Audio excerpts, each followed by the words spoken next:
bom dia, boa tarde para todos vocês que acompanham o trabalho da Dimensões de Sucesso, aquela plataforma que tem como missão fazer com que as pessoas atinjam o sucesso, seja o sucesso da maneira como ele for entendido, por quem nos procura e nos pede auxílio.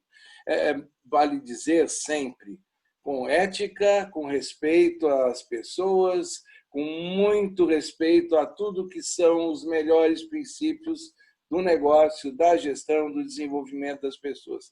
Mas é a busca que a gente quer fazer com você para o seu sucesso. E hoje nós vamos ter uma conversa aqui muito interessante com a Letícia Pacheco. A Letícia, ela vai, claro, ela vai falar da vida dela, do trabalho dela, mas eu achei uma pessoa muito interessante para a gente conversar, e nesse papo aqui, que não tem entrevistado nem entrevistador, a gente vai aqui viajar pelo universo da comunicação. E por que isso tem a ver com o fato de eu dizer que a Letícia é interessante? Porque ela estuda como é que alguns aspectos ligados à fonoaudiologia, ao processo auditivo, influenciam ou não no comportamento das pessoas num processo de comunicação. Eu não sei se eu falei alguma coisa certa, alguma coisa errada, mas quem vai esclarecer tudo isso agora é a Letícia. Letícia, muito obrigado por você estar aqui nessa conversa, e agora eu jogo a bola para você. A pessoa que se formou na medicina com foco em fonoaudiologia, que está fazendo um mestrado, já praticamente no fim do mestrado, e com uma pesquisa que envolve a relação entre o processo auditivo e a comunicação.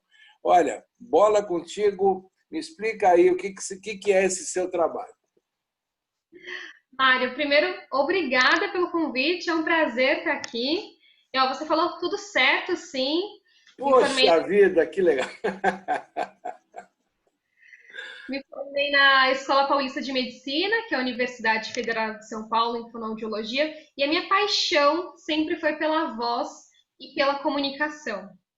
Só que eu descobri nesse caminho de comunicação que não tem como a gente se comunicar bem só falando, a gente tem que aprender a ouvir também. Então, eu fui estudar essas duas ciências, o falar e o ouvir, para que a gente se comunique de uma forma competente.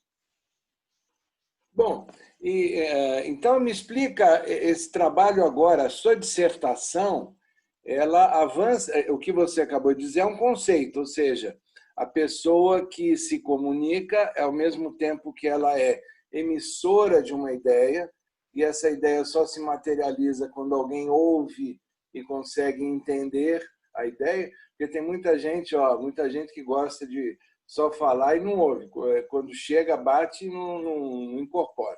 Mas o normal numa comunicação existe alguém que fala, existe um meio que leva aquilo que foi falado, alguém vai ouvir e vai, a partir daí, poder entender, agir e, eventualmente, é claro, devolver alguma outra, também conversando, uma outra informação. Então, esse processo ele tem ida e volta. E a Letícia está fazendo um estudo com base científica, e isso é que é fundamental. Não é aquela coisa assim do achismo, não. Não é aquela coisa do vamos que vamos. Ela está fazendo um trabalho com base científica, e vocês que me acompanham sabem que eu sempre prezo por entender a base teórica que envolve algum tipo de afirmação ou trabalho, e saber quando é que aquilo é fruto de algo que é muito mais ligado com a prática, no empirismo, ou quando aquilo efetivamente tem fundo científico. E é por isso que eu quero estimular a Letícia a falar com detalhe esse trabalho que ela faz. A base científica, obviamente numa linguagem que a gente possa entender, tá, Letícia? Não entrar com a linguagem médica, mas também explicar e aí chegar nesse ponto que é a relação entre o processo auditivo e o processo de fala. Mário, muito bacana. O que acontece? Essa parte do ouvir e do falar, as pessoas já sabem, né? Que a gente tem que ouvir para poder falar, falar para poder ouvir, e os dois juntos. Mas o que acontece quando você ouve, ou seja, o som entra pelo seu ouvido, você está escutando, você é uma audição normal, você vai lá no fonoaudiólogo, faz uma audiometria e a sua audição está normal. Ele fala, sua audição está normal. Mas você continua com aquela sensação que poderia se comunicar melhor, que às vezes ouve, mas não entende. Às vezes é aquela pessoa que as pessoas dizem, nossa, mas o fulano parece que não entende direito uma piada, ou parece que vive no mundo da lua, parece que ele escuta, mas não entende. Ele é um pouco perdido quando vai se comunicar. O que pode estar por trás dessas queixas, dessa personalidade diferente, dessa personalidade que não se comunica tão bem? Pode estar um distúrbio do processamento auditivo central. O que é isso? É quando o som entra pelos nossos ouvidos, e tá ok, tá tudo bem, mas o caminho até ele chegar ao cérebro, até chegar no cérebro, tem alguma coisa errada ali. É como se tivessem duas estradas que saem aqui do nosso ouvido até o cérebro, até o córtex auditivo, para processar esse som, e essa estrada está esburacada. Então esse som não chega tão bem ali. Isso é o transtorno do processamento auditivo. É um nome assim meio complicado, mas eu vou explicar mais a fundo. Até agora, o que você achou disso? Não, tá legal. Eu estou adorando, porque à medida que você está falando, eu estou desenhando aqui, digamos, entendendo através de um visual, né, o som chegando, mexendo lá no tímpano, de alguma maneira levando as vibrações e o cérebro interpretando aquele som que veio. Aí a gente pode até fazer uma pergunta, mas como é que essa coisa ela tem alguma interferência? Por exemplo, se eu tenho uma capacidade melhor no lado direito do que do lado esquerdo, ou vice-versa, ou seja, se eu tiver alguma perda de capacidade auditiva em um dos lados, isso muda algo? Ou a minha comunicação no sentido de eu falar também é atingido? Muda, muda sim, e isso é bem comum. O que acontece quando a gente tem um ouvido que está mais forte do que o outro, né? Ou um que está mais fraco do que o outro. Essa estrada é como se um caminho tivesse liso, então o carro vai chegar na velocidade certa e as nossas vias elas são cruzadas, né? Então o que entra desse lado vai para cá, o que entra desse lado vai para cá. Então é como se por exemplo, meu ouvido direito está bom. Então o som chega aqui perfeitamente, a estrada está limpa. Mas desse ouvido está mais ou menos. Então tem alguns buracos no caminho. O carro que entra daqui para passar até aqui, ele vai demorar mais do que esse. Então esse vai chegar primeiro. Isso vai dar uma confusão no cérebro. É como se ele tivesse a informação que ele recebeu primeiro, ele vai processar. Agora a informação que veio depois, metade vai ser jogada fora. É como se Agora, não fosse existe. Desculpa, só, eu vou te interromper só para esclarecer uma dúvida que me surgiu. A gente sempre ouviu falar que o ser humano tem, e principalmente, obviamente, no cérebro, tem uma grande capacidade de adaptação. Ou seja, a gente se adapta. Se eu tenho um problema, uma perna um pouquinho mais curta que a outra, eu vou me adaptar a andar de um jeito. Se eu tenho alguma disfunção de alguma maneira, eu vou me adaptar para aquela disfunção. Neste caso, o cérebro não se ajustaria para esse tempo diferente de chegada da informação? Ele pode até se ajustar, a pessoa vai encontrando mecanismos compensatórios. Então, por exemplo, uma criança que tem esse transtorno do processamento. Vai ser uma criança que vai estar ali prestando atenção na aula, só que ela não vai captar todas as informações. E aí ela vai chegar em casa, ela vai ter que estudar muito mais do que uma criança que não tem isso para conseguir ter o mesmo resultado das outras pessoas. Então, é uma pessoa que consegue chegar no mesmo resultado, mas que ela vai ter que se esforçar muito mais para chegar. Isso a Ou gente seja, ela vai ter que desenvolver algumas competências a mais do que outras. É como se a gente pensasse assim, para um processo de comunicação, a gente tem N competências que são necessárias. E, em geral, as pessoas que não têm qualquer disfunção auditiva, elas, digamos, estão com essas competências em um determinado nível, ainda que não seja o mesmo nível. Só que você me diz que quem tem alguma disfunção auditiva vai ter que reequilibrar essas competências para poder chegar ao mesmo resultado. Vai ter mais esforço nesse sentido. É isso mesmo.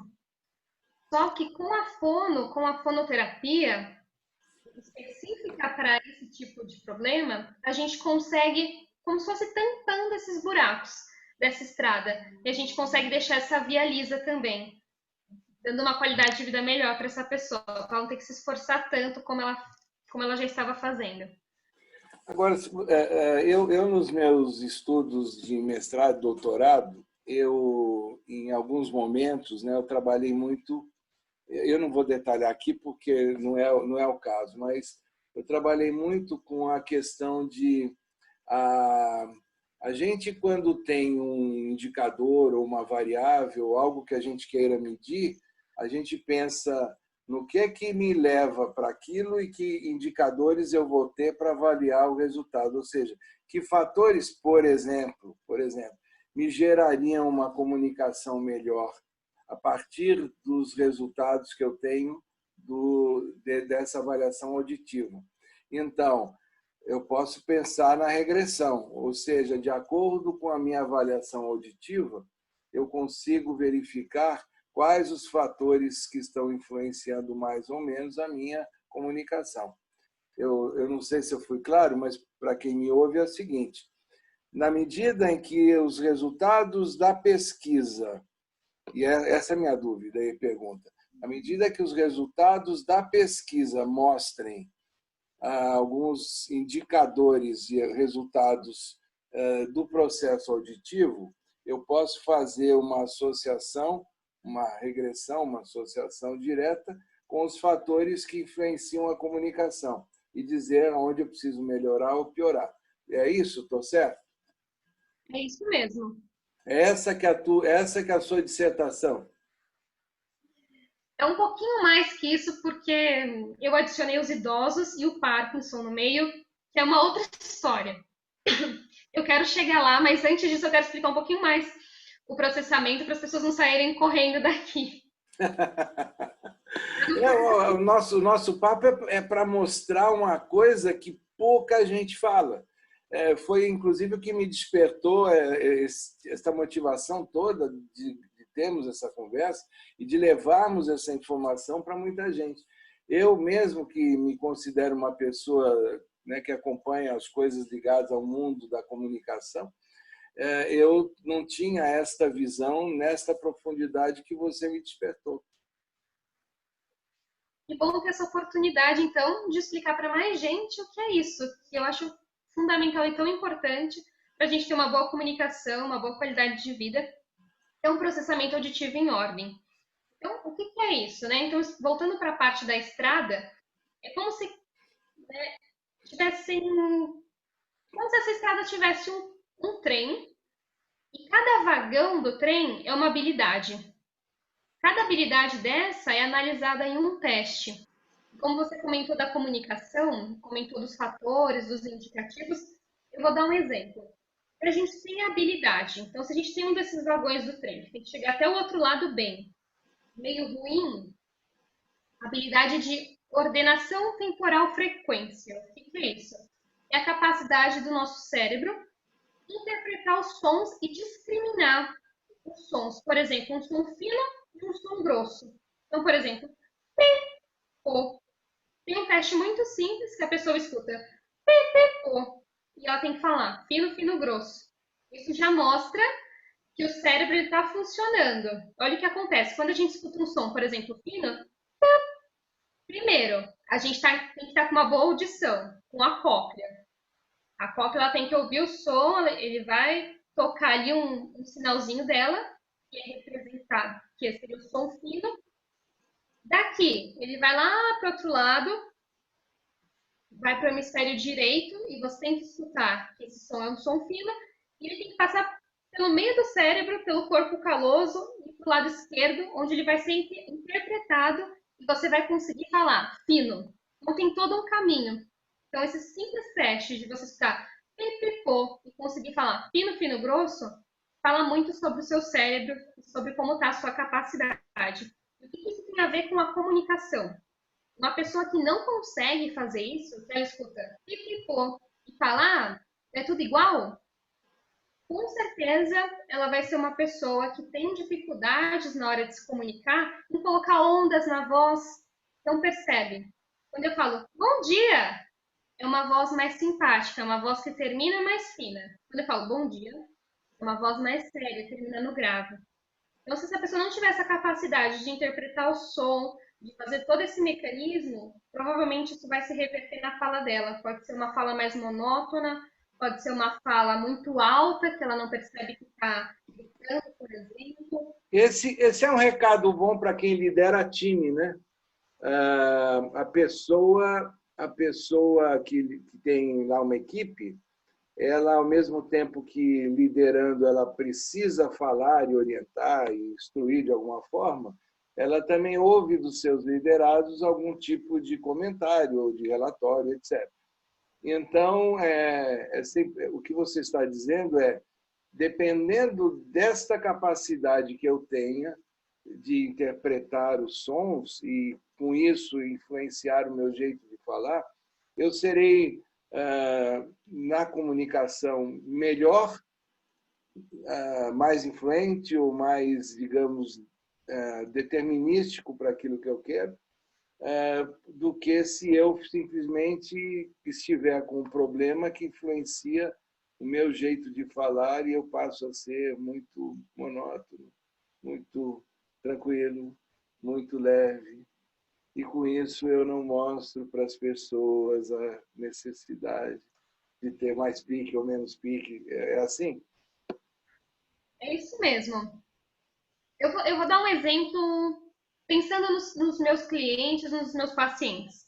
Quando chega uma pessoa para mim, duas pessoas para mim, com o mesmo sintoma, com a mesma queixa. Ah, eu acho que a minha voz, que a minha comunicação é muito monótona, as pessoas não prestam atenção em mim.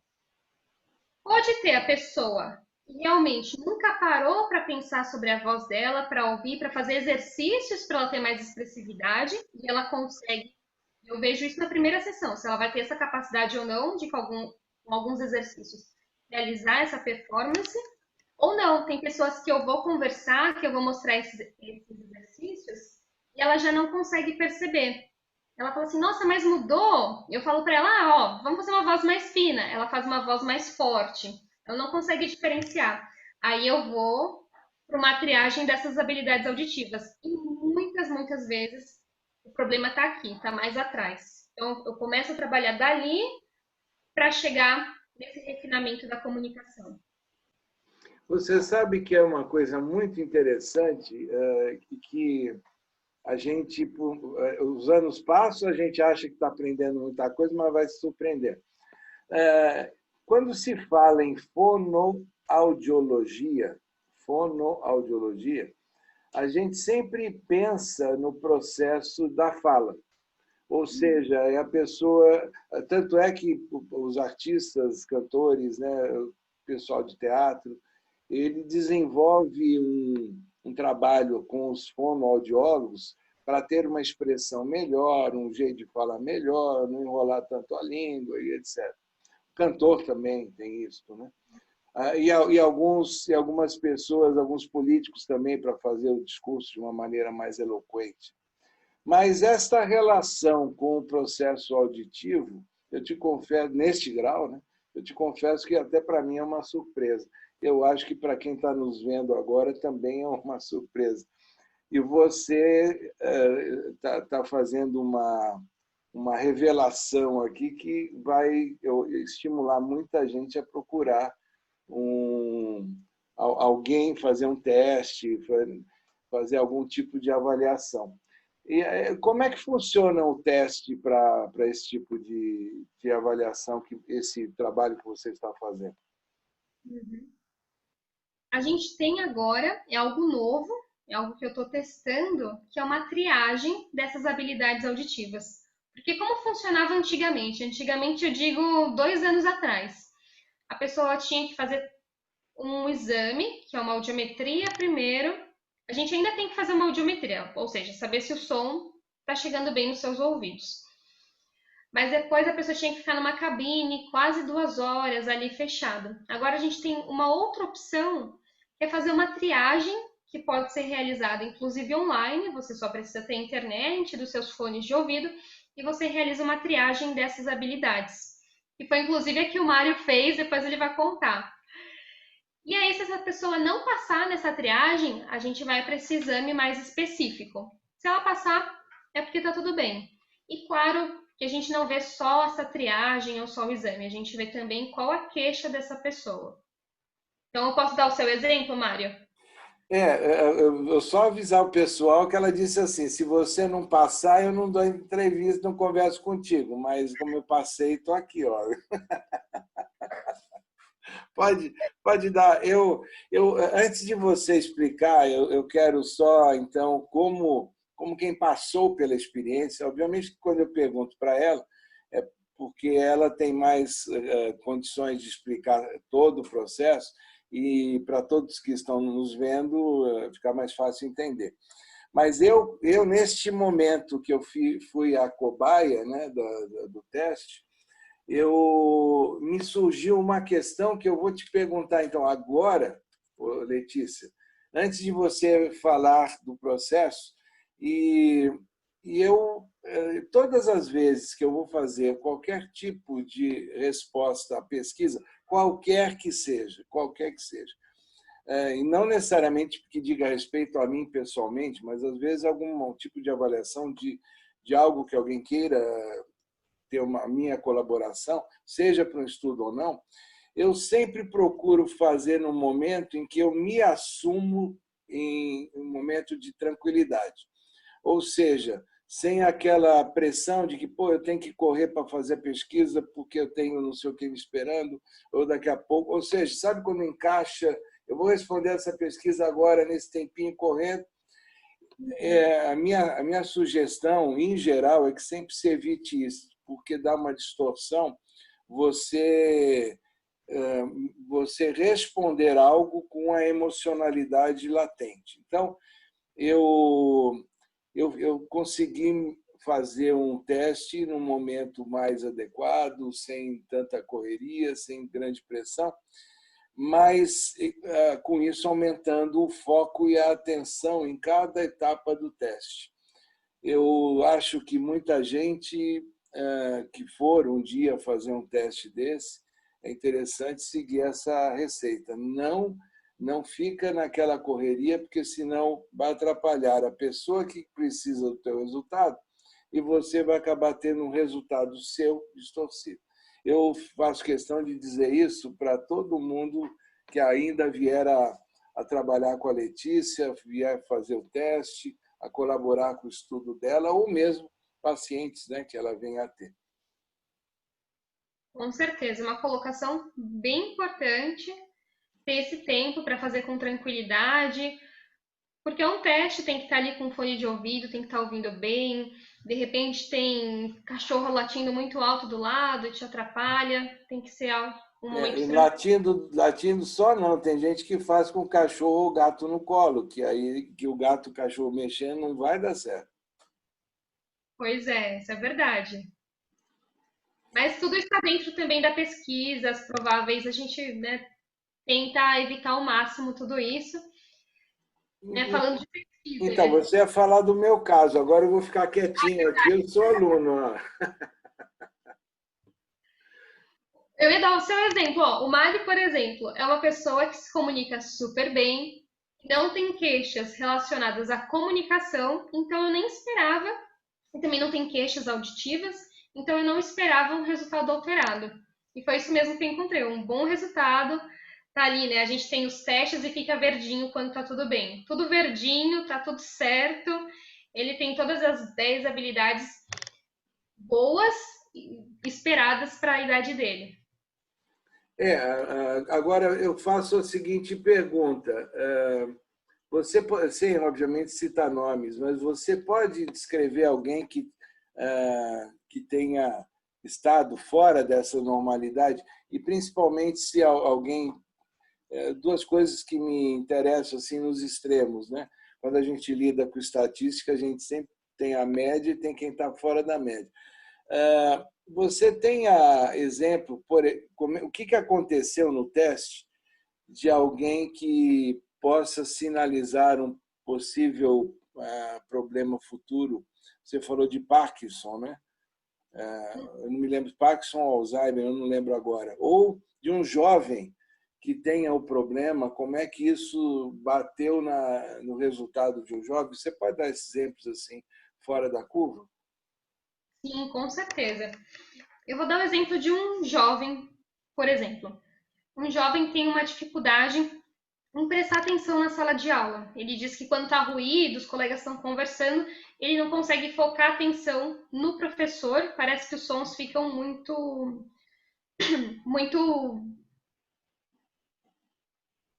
Eu não lembro a palavra. Abafado, fica abafado, Uma palavra que eu queria. misturado. É misturado. É como se o som ficasse misturado.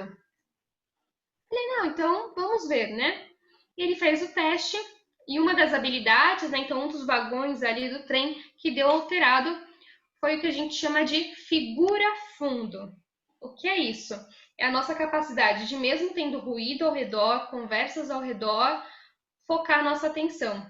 É o que a gente consegue fazer. Por exemplo, a gente está no restaurante, tem um monte de gente conversando, mas você consegue prestar atenção em quem você está ali trocando uma ideia, sem estar ouvindo o restaurante inteiro e sem aquele barulho estar te interferindo. Se você é uma pessoa que tem muita dificuldade em fazer isso, ou agora nos ambientes de coworking, tem dificuldade em prestar atenção no seu trabalho por causa do barulho ao redor, pode ser que essa habilidade auditiva esteja alterada. E, aliás, essa questão do teletrabalho, hoje, a gente, quando fala em trabalho à distância, muita gente remete à ideia do home office. Home office é um tipo de trabalho remoto, mas a gente tem outras formas de trabalho remoto. Eu mesmo já estive em alguns lugares, eu não vou falar marca aqui, mas tem alguns cafés que tem um sistema de internet, muitos jovens chegam lá de manhã, compram aquele copo de café e fica ali aproveitando a internet com o seu computador ou seu celular e vai fazendo ou trabalho ou estudo. Então, existem alguns ambientes em que as pessoas estão, não necessariamente o coworking, mas o coworking é o grande exemplo também que a gente pode dar, e que acabam exigindo o desenvolvimento de algumas competências. E aí esse é o estudo que quem nos acompanha em Dimensões de Sucesso sabe que a gente tem uma forma de avaliar as competências para o trabalho remoto, né? Dividindo em grupos de competências. Agora, uma coisa que a Letícia está nos chamando a atenção é que uma das competências ela está relacionada diretamente ao foco. Ou seja, se eu consigo manter foco naquilo que me interessa e consigo me abstrair do que está em volta ou não. Né? Agora, o que é interessante, Letícia, você falou de um jovem. Possivelmente, este jovem, quando está com a namorada, num ambiente com barulho, ele consegue se concentrar nela e conversar com ela. Agora, quando este jovem está num ambiente onde o foco talvez não seja tão chamativo e atrativo como conversar com a namorada, quando é o professor, ainda mais se for uma matéria que ele não gosta, aí é que, ele não... aí é que a coisa vira confusão mesmo. E a gente tem os outros fatores, né? Que é o interesse, que é a motivação, que é a emoção. A gente aprende muito pela emoção. Né? E tem tudo a ver com isso que eu acabei de... essa metáfora que eu acabei de fazer, né? Agora, você já, para o seu estudo, quantas pessoas você imagina ter para estatisticamente ter um resultado válido? Eu já fiz o cálculo amostral, preciso de 96 pessoas. 96. E você, com elas, vai fazer só a parte digamos, o resultado do teste ou vai fazer algum tipo de entrevista para completar alguma informação, dependendo do resultado? A ideia, no próximo estudo, oferecer uma trilha de atividades para essa pessoa poder se treinar, Ah, né? quer dizer, quem colaborar contigo ainda vai ter um apoio, um plano de ação, alguma orientação para a pessoa poder consertar os seus defeitos, é isso? Sim, com certeza. É muito triste você ver ali, nossa, quer dizer que eu sou todo alterado. Ok, tchau. Eu tenho me sinto responsável por oferecer algo. E para quando você deve ter o resultado final desse teu trabalho? Olha, eu tô planejando para novembro. E aí ganha o título de mestre.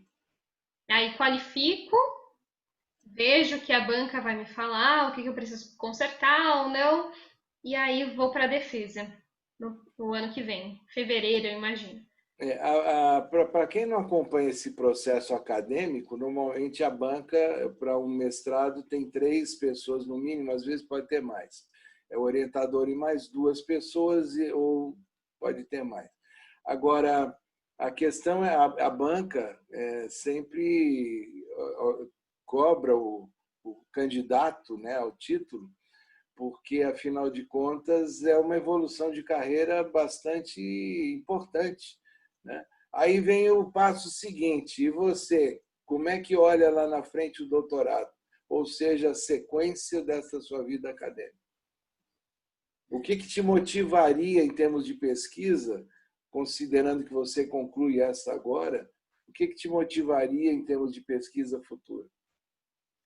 Olha, o que me motiva é saber que a gente pode dar uma condição de vida melhor para as pessoas. Que mesmo ela tendo essas dificuldades, e dificuldades que atrapalham na comunicação, que para mim é algo tão importante, a gente ter essa competência comunicativa para a gente ser mais feliz, para a gente ter um melhor trabalho, para a gente ser mais bem-sucedido, é conseguir entregar uma solução para elas.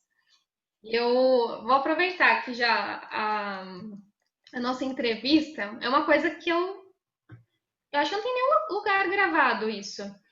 Eu sou uma ex-alterada do processamento auditivo e eu só fui descobrir na faculdade, com 18 anos. Então, o que Espera, me por move. favor, repita essa porque me pegou no coração agora. Vamos lá. Deixa eu ver se eu entendi direito. A gente está falando de comunicação, deixa eu ver se eu entendi direito. Eu sou uma ex-alterada do processamento auditivo. O que é isso? Eu sou a pessoa que tinha esses vagões todos atrapalhados. E eu não sabia disso. Eu só fui descobrir na faculdade de fonoaudiologia. Que eu fui chamada para fazer uma pesquisa para ser o grupo controle e acabei no grupo pesquisa.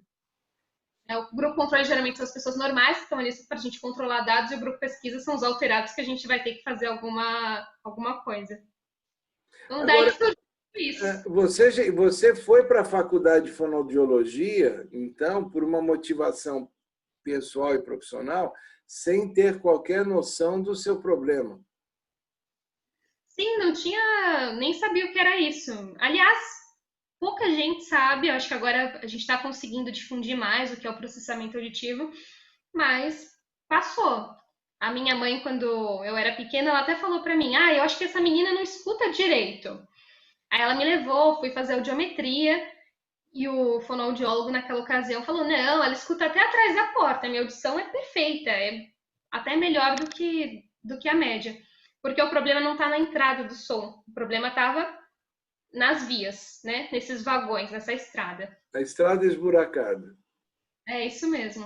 Agora eu vou lembrar do meu teste. Eu tive vários. No teste, você tem vários desafios, digamos assim, né? Várias etapas de desafios, né? Que é o que, dentro dessa visão, dessa metáfora, seriam os vagões. Então, tem o vagão do som alto e baixo, o vagão do som que se mistura, o vagão do som que mistura a voz de homem com de mulher. Então, tem vários testes e cada um deles é, obviamente, relacionado com algum tipo de potencial disfunção. Aí a minha pergunta, desculpa a intimidade, qual era exatamente o teu o teu problema mais sério? O que é que não batia certo nesse processamento?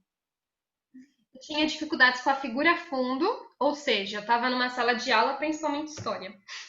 Acontecia isso. A professora estava ali falando, mas qualquer som, podia ser o passarinho lá fora, já me atrapalhava. Eu não conseguia focar a minha atenção. E quando você ia para frente? Teve mais vagões alterados ali. Desculpa, o quê? Teve mais vagões alterados. Esse foi um deles. Ah, E aí, um outro que eu lembro foi resolução temporal. O que é isso? Foi o que no seu teste você tinha que dizer se era um ou se era dois. Se você estava um som ou dois sons. Isso tem a ver com você perceber intervalos de silêncio. Tem a ver com ritmo, ritmo de fala, ritmo mesmo para tocar, para perceber. E como que eu percebia essa queixa em mim, que eu só fui entender depois na faculdade. Eu sempre quis tocar violão, guitarra, tá aqui meu violão também. E eu tinha muita dificuldade na hora da aula, quando eu tinha que tocar junto com as outras pessoas, ou quando eu tinha que tocar com aquele famoso metrônomo, que fica o tic-tac no carregador. mas, Letícia, agora uma pergunta que me ocorreu.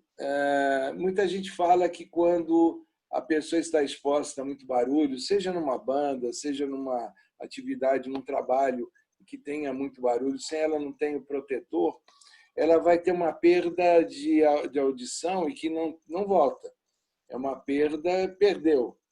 Então, isso certamente, por influência de um trabalho, de uma atividade, isso acaba, no médio e longo prazo, gerando uma mudança de capacidade de comunicação?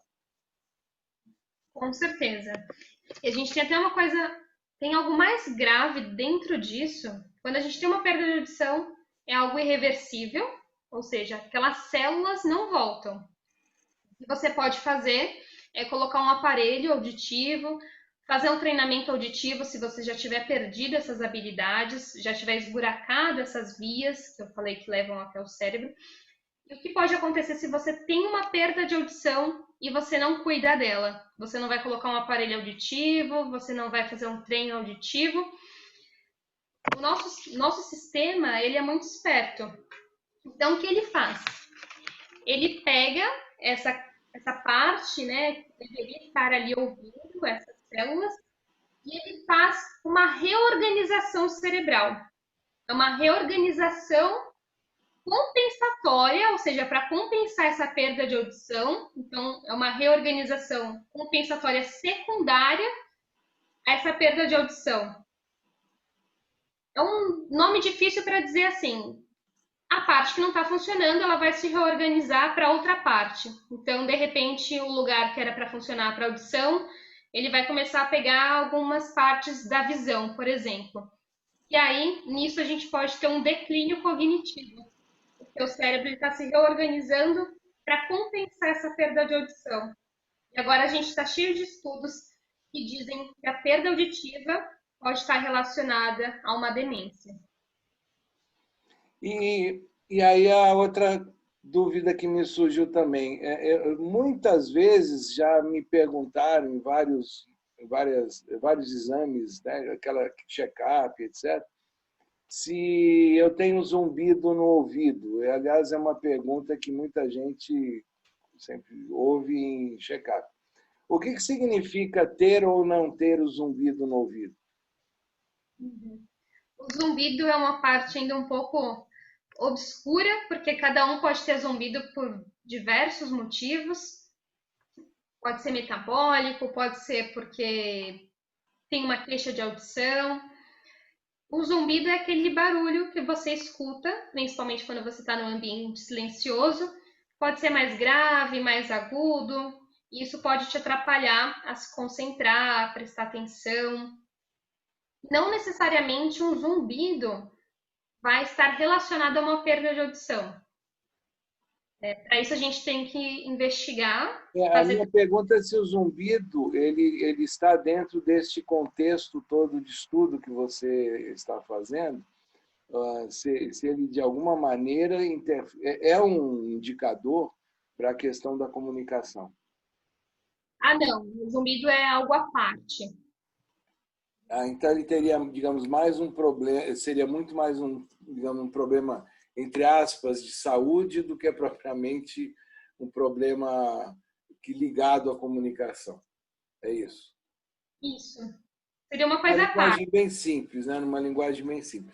Agora, eu vou trazer para vocês aqui uma outra faceta da Letícia, que vocês estão vendo aqui toda essa competência, o envolvimento dela na atividade médica, né? Mas a Letícia também é palestrante em empresas e fala sobre comunicação. Então, Letícia, agora eu queria que a palestrante Letícia Pacheco me dissesse exatamente qual é o teor da sua palestra, ou seja, qual o problema que a sua palestra aborda. Bom, agora tirando a roupagem mais científica, Tira o jaleco e vamos partir para outra. boa. A minha palestra ela aborda justamente a competência comunicativa. Por exemplo, a gente tem uma empresa e vocês estão tendo muitos ruídos na comunicação. Eu lido desde a parte dos chefes, de quem lidera uma equipe, até os liderados. Então, depende para quem eu estou falando, eu altero um pouco essa palestra, mas ela tem essa função de desenvolver a competência comunicativa de quem está ali me ouvindo. E quando você faz a sua palestra, todo esse acervo, digamos, médico, de fonoaudióloga, ele, de certa maneira, ele influencia no seu tratamento, ou você já vai direto para aquilo que, digamos, é o que os estudiosos e os profissionais de comunicação mais olham, que é a comunicação em si, não esse lado que possa influenciar a comunicação, como você escreveu agora. Minha pergunta é, você usa isso na palestra falando ou você só usa como um acervo de base para você trabalhar? Uhum. Eu não uso falando, então não toco nesses assuntos de processamento, de Não está audição, no seu método. não está no meu método. Mas o que acontece? O meu primeiro passo é você ter uma voz poderosa. Então, para isso, eu já percebo ali quando alguém me faz uma pergunta ou quando alguém vem conversar comigo depois e fala: olha, eu acho que a minha voz não é poderosa porque eu falo baixo demais e eu não percebo, não consigo falar mais alto. Ou quando eu passo uma dinâmica, que eu peço para as pessoas falarem um bom dia, indo mais para a voz fina ou mais para a voz grossa. E a pessoa continua na mesma linha. Com isso, eu já consigo perceber que provavelmente ela tem alguma dessas habilidades alteradas e a gente pode conversar depois. Não é abordado ali na palestra porque é algo mais individual. Mas com certeza, eu ter esse conhecimento me ajuda a estar ali falando com mais propriedade sobre a competência comunicativa. Não é só uma questão de oratória, digamos assim. Então, em toda palestra, espera-se do palestrante, né, que contextualize o seu tema, né, mostre o tipo de problema que existe, que as pessoas muitas vezes até desconhecem ou que possam estar vivendo, e tenta mostrar um caminho para quem está passando por aquele problema. O que eu acabei de chamar de método é um caminho, é um modelo de solução, cada um dá o nome que quiser, mas a pessoa apresenta, aliás, numa gíria bem tranquila, dá as dicas para a pessoa se safar e poder ter um melhor contexto na comunicação. Se você quiser falar do seu método, como é que é esse método? O que você normalmente orienta as pessoas que queiram melhorar esse processo de comunicação entre gestor e quem é subordinado? Uhum. O primeiro passo, eu sempre toco na questão da voz, porque é a minha especialidade, eu sou vocal coach também. Por exemplo, não adianta você querer passar autoridade e você tem aquela voz lá no nariz e super fina. Então, bom dia, pessoal. Por favor, hoje vocês têm que entregar. É difícil você passar a imagem de um líder tendo essa voz. Então, eu toco nessa questão da voz. O segundo passo é você identificar o seu estilo comunicativo. Então, como você se comunica na hora de você passar uma mensagem? Você é mais autoritário, expressivo, analítico ou amável? E com isso eu vou para o terceiro passo. Como que é o estilo do outro com quem você está conversando? É uma pessoa mais analítica? Então saiba que você vai ter que lidar com ela entregando mais dados, mais estatística, mais fatos. Com isso você consegue ter uma comunicação melhor. Próximo passo diz respeito a você ser objetivo. Você vai falar com alguém, tenha claro qual que é seu eixo condutor, qual a mensagem que vai ser transmitida e qual que é a ação que você espera da outra pessoa. Então, Então, basicamente, então, tá? resumindo, a gente falou até agora 4 pontos, né? A voz, o jeito de falar de um, o jeito de falar do outro, e o quarto ponto, qual foi? Você saber o que você quer da sua fala, ser objetivo e saber qual ação que você espera do outro. E o E quinto é colocar esses passos em prática, porque comunicação é preparação também. você você está falando alguma coisa aqui que enquanto você falava, eu associava na relação minha com meus filhos, porque eu tenho 3, né? E eu sempre dei aula de matemática para eles, os problemas da escola. Então, o mais velho, quando tinha problema, matemática, era eu que ajudava. A outra do meio e a mais nova, a mesma coisa. E em épocas diferentes, mas os 3, quando eu estava dando aula de matemática, eu me sentia tranquilo, mas eles cometiam alguns erros e eu falava, não, não, não é assim. Pai, fica calmo. Mas eu estou calmo. Não, pai, você não está calmo, você já começou a falar mais alto. Eu não percebia que eu falava mais alto. Mas eu falava, eu não estou nervoso, eu estou calmo, eu estou querendo ser assim pontual, focal, objetivo. Agora, eu às vezes falava isso rindo, e olhava para o filho ou para a filha, né? E engraçado que eu tenho certeza que eles é que estavam certos, não eu, mas era algo que vinha de mim, esta ênfase que eu dava naquele ponto de onde eles tinham errado. E eu dizia até o seguinte, só como eu falava, olha, se você estivesse construindo uma ponte a um prédio, o prédio caiu. Você sabe tudo, mas você, na hora que você entendeu e está sabendo fazer o problema, você desliga e vai no automático fazendo conta, erra uma expressão, erra alguma coisa, o prédio cai. Mas, pai, vai com calma, vai com calma. Então, o que você estava falando, eu estava me lembrando dessa história familiar, ou seja, eu nunca consegui. Meus filhos sempre me olharam com uma certa autoridade, mas quando tinha um problema de matemática, vinham me pedir para solucionar. Então, eu acho que com muita gente tem isso com o professor, né? Ou seja, tem uma certa distância, um certo resguardo, porque sente um grau de autoritarismo. Às vezes o outro lado não tem isso.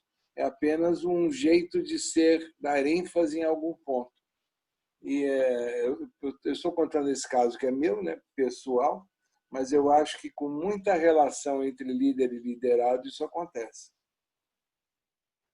Com certeza. E é isso mesmo. Na maioria das vezes, a pessoa nem percebe como ela está se comunicando. Então, às vezes, na hora de você dar esse exemplo da ponte, a criança já vai te enxergar, você é o pai dela. Já existe uma hierarquia, não tem como, vai ser sempre essa hierarquia, pai e filho. Então, ela já espera isso de você. Quando você fala, mesmo que seja às vezes com uma voz mais suave, mas você está dizendo, ó, você tem que fazer aqui, se não esqueci direito como que é o exemplo. Se você não souber, a ponte vai cair. é uma forma de apontar. Se você não souber, ou seja, está dizendo, você não sabe. Aí entra uma outra questão também, que é falar de um modo, como estão trazendo agora, a comunicação não violenta. É claro que eu estou falando, a gente, conforme o tempo vai passando, uma série de coisas a gente vai aprendendo, vai incorporando. É claro que quando a gente está falando com um outro profissional numa empresa, acaba existindo, por mais que a gente não queira, inconscientemente existe uma diferença de quando a gente está conversando com o filho. Ainda bem que eles cresceram e hoje dão risada disso, não restou nenhum problema, nenhuma mágoa. Aliás, hoje isso é motivo de piada, mas realmente, às vezes, a gente acaba, em função de quem é o interlocutor, a gente acaba tendo uma posição um pouco diferente. Bom, Letícia, a palestrante Letícia e a futura doutora Letícia, eu fico na torcida que você consiga conjugar esse avanço da sua competência, do seu aprendizado, das novas pesquisas, que não necessariamente vão ser só ligadas aos títulos que você vai buscar, né, profissionais e acadêmicos, mas também que isso sempre esteja em consonância com a palestrante, que, como você mesmo disse, né, seja como palestrante ou como profissional, seu objetivo é ajudar as pessoas. E eu quero te parabenizar porque você não só está tendo as pessoas te ajudando na sua pesquisa, como também está fazendo uma devolutiva, ou seja, você está de alguma maneira contribuindo para que as pessoas corrijam as suas deficiências e os seus problemas. Você não sei se tem alguma pergunta, algum comentário que você quer fazer, mas a gente está assim quase chegando no final do nosso papo. O que você achou da conversa? Tem alguma coisa que você queira agregar, trazer? Vai querer pegar o violão e tocar hoje sem um metrônomo? Não, hoje em dia não tenho mais essa questão. Eu acho que isso que é o bacana, acho que seria a minha mensagem final, assim, que apesar de tudo isso que eu comentei aqui, às vezes as pessoas pensam, nossa, mas se eu tenho esse problema, essa alteração de processamento auditivo, essa alteração auditiva de quem não escuta direito, como que eu vou me comunicar bem? Como eu vou dar a volta por cima? Eu digo para vocês, tem solução. Assim como a comunicação é uma competência, toda competência a gente pode desenvolver, melhorar e aprimorar, essa questão do processamento auditivo também funciona dessa forma. E eu tô aqui, né, para mostrar isso também. Tá bom, olha só. Esse papo aqui, eu acho que ele ainda vai render outros papos depois, quando ela tiver o resultado final agora, né, final de 2020, a gente vai poder dar continuidade comentando quais as conclusões que ela teve e, obviamente, também, quem sabe a gente já não descobre um pouquinho também as linhas de pesquisa que ela vai fazer no doutorado. Aí, olha, trazendo em primeira mão aqui para vocês. Vocês vão ter aqui o e-mail da Letícia. Você prefere o e-mail ou Instagram? Que a gente deixa aqui para quem quiser te contratar para fazer uma sessão, uma consulta, alguma coisa. Olha, pode ser os dois. Então, todo mundo vai ver agora aqui o Instagram ou o e-mail dela e vocês vão, quem quiser conversar com ela, esclarecer alguma coisa, ela mora em São Paulo. Então, quem quiser, quem for de São Paulo, teria a chance de até um atendimento mais próximo, ainda que ela também atende online, tá certo? Fui um bom garoto propaganda? Contratar, Mário. Vamos lá. Hoje em dia tem um personagem da escolinha do professor Raimundo que dizia assim, fazemos qualquer negócio. Letícia, de novo, muito obrigado aí pela sua atenção, pelo carinho da participação e tem aquela expressão famosa, estamos juntos nessa. Que você tenha muito sucesso, muito caminho aberto pela frente, porque a gente sempre tem que valorizar qualquer pessoa que trabalhe em torno das outras pessoas. E, de certa forma, a gente está muito alinhado nisso, trabalhar para que as pessoas cheguem àquele ponto em que elas se sintam bem sucedidas no que elas queriam atingir, né? Seja na saúde, seja no trabalho, seja no cotidiano pessoal ou doméstico. Então, um abraço virtual para você. A gente falou que estaria como num papo de bar, só que aqui hoje o garçom não veio servir nem água, nem cerveja, nem chá, nem nada. Então, nem refrigerante. Então, a gente agora fica por aqui. Qualquer dia a gente faz um papo desse num bar. Tchau, Letícia. Nada, vai ser um prazer. Até mais. Até mais. Tchau, tchau.